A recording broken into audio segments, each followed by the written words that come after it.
It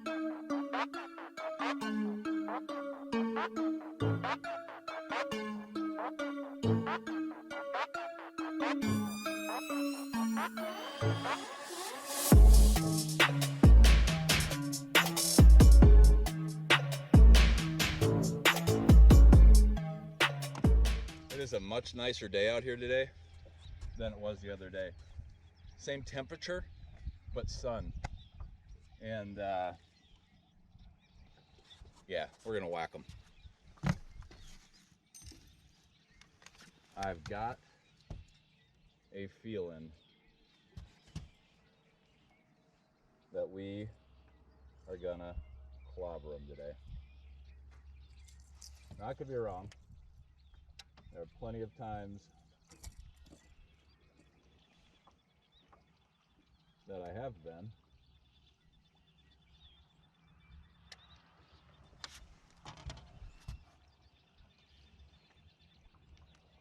However, I don't think that today will be one of those days that I'm wrong.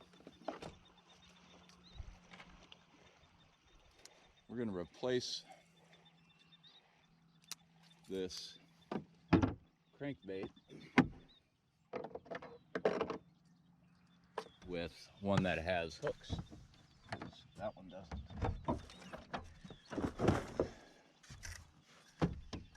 That one needs a couple of hooks. I'm going to throw the same configuration though. Same style of crankbait. But I had a couple broken hooks on that one, so I don't know how they broke.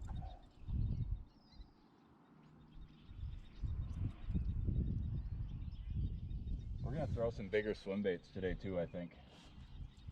I've got one in particular, a soft plastic big swim / slide bait, a little bit, but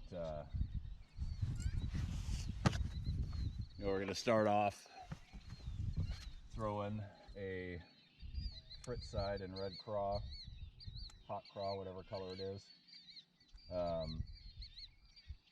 on the slasher jerkbait rod, and we're gonna see if we can't get it right out the gate today. I think we probably can.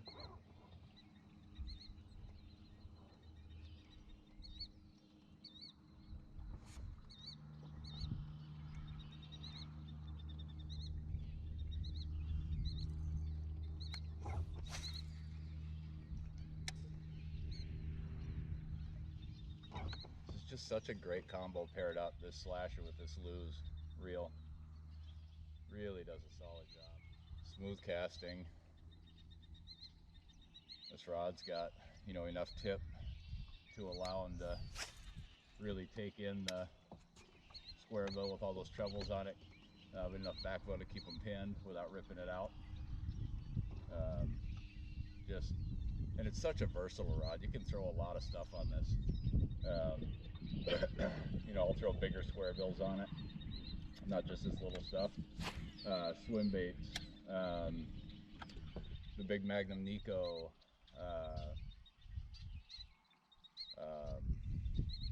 just a lot of stuff you can use this rod for. It handles it so well.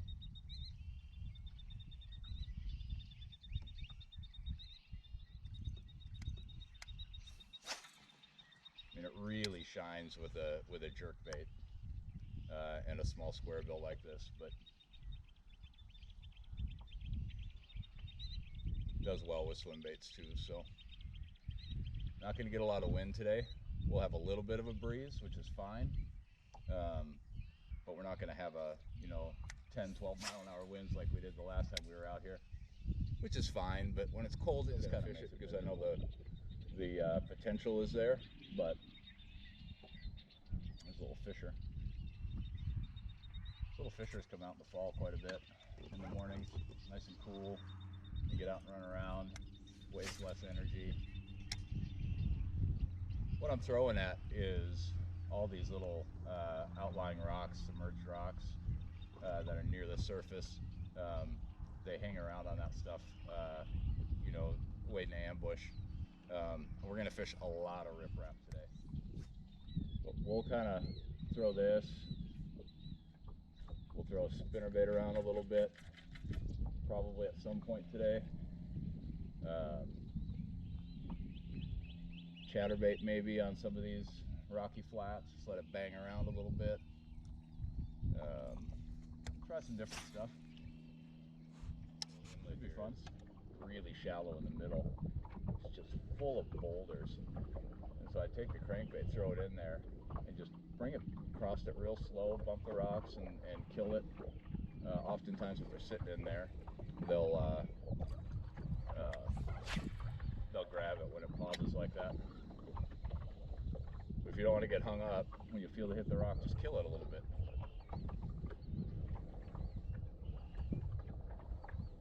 Just give it a little kill.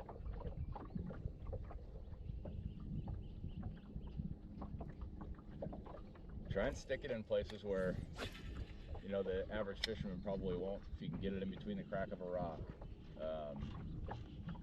you know, areas like that, that maybe somebody else won't throw it in. That's very possibly where they could be sitting. So if you throw it in those areas, because they're afraid they're going to get hung up.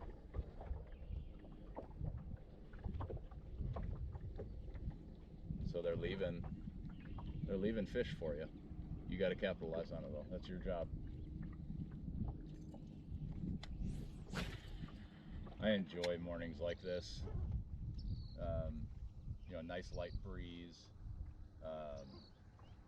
mild temperatures. You know, it's 50 degrees. 50 degrees is not bad when the sun's out, but when it's windy, rainy, wet, cloudy, 50 degrees sucks. I'm gonna keep some for pictures today for sure. Or what everybody likes to call hero shots. It's not really a hero shot. People get all butthurt about people, you know, throwing a couple fish in their live well for some pictures at the end of the day.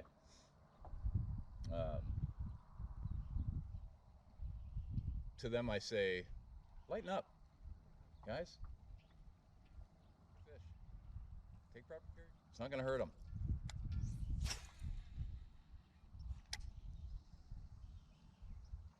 Not gonna hurt them a bit.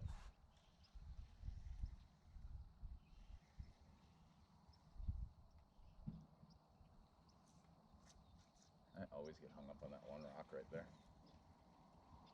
Take care of your fish in your live well. Give them fresh water. Additives if you need to. On a day like today, nice and cold, just let it pump fresh water in there and run it on a timer, and they're no worse than being in the lake. Another really good tip, check your line often, especially when you're fishing this stuff. You're bouncing it off a lot of rocks, dragging that line across a lot of rocks. You're gonna get frayed up, and that's all it takes for a big one to break you off, right? So check your line about every, you know, I check it about every 20 casts. And don't be afraid to take, you know, the 5 seconds it takes you to retie. It could definitely make a difference of catching one and losing one.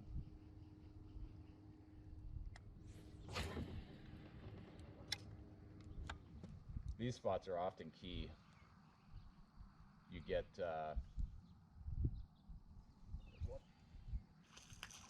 little guy right off the end of that point, right? Right where he got off, right where it should be, end of the point. I caught like a 4.5, 4-pounder here a few days back off this same point. They just sit here. There's a ton of bluegill and crappie and just small panfish, baitfish that they sit out on the edge of this, and the bass in the mornings will come through here and just absolutely start eating them. And so these points like this are really great areas to set up and cast into. Another really smart thing to do is run parallel to the bank. You know they're sitting on the edges of that, whether it's the edge of the drop, right up on it. Running parallel to the bank will keep your crankbait in a better position through the duration of the cast. And when we talk about you know, boat positioning a lot, it's a huge component of your success if you can keep your boat in the right position to keep your tackle in an optimal, you know, what we call the strike zone, the longest. You're gonna have much better odds of catching more fish and better fish because you're keeping it in that zone the entire length of the cast. Absolute lights out place to fish.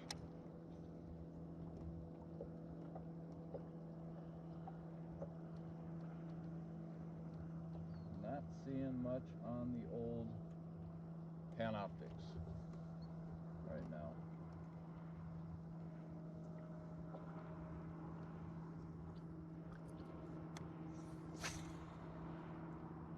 When I'm skirting the shore like this, I put it at like a 30-degree angle to the bank. Gives me a good idea of what's out in front of the boat and then what's towards the bank. And if you can see, or you start seeing a kind of a common denominator where they're sitting, that's when you can position the boat in that depth and just run it right along there in front of their face. And went to this Arashi cover pop in a bluegill, so, or ghost gill I guess they call it. This is one of my favorite poppers. I like fishing poppers anyways. I think it's a fantastic way to get a big strike, and this one in particular is really fantastic. So when you think about where we're gonna go fish here in a minute, we're gonna go over by a bunch of rocks and riprap, right? You know, this works really well around them, and also around tight cover, sticks, logs, laydowns. One of the main reasons why is, you know, they call it the cover pop for a reason, to throw it into cover, right? The shape of the mouth and then the weight, how it sits ass down, allows it to walk the dog really easy. So you can twitch this thing in place, and because of the popper style that it is, you can sit there and walk the dog in 5-inch area, right? It doesn't, you won't pull it out. So you can keep it in that cover, in that prime spot where they'd be sitting, as long as you possibly can to induce that strike without pulling it out of there right away. Excellent way to do it. Nice little feathered treble, gives them a little something to aim at. Just a fantastic. So by no means a big one, but you know, it's bigger than what we've been catching.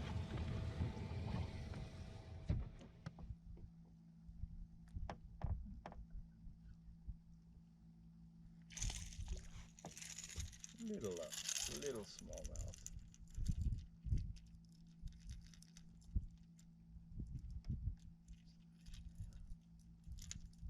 Little smallmouth.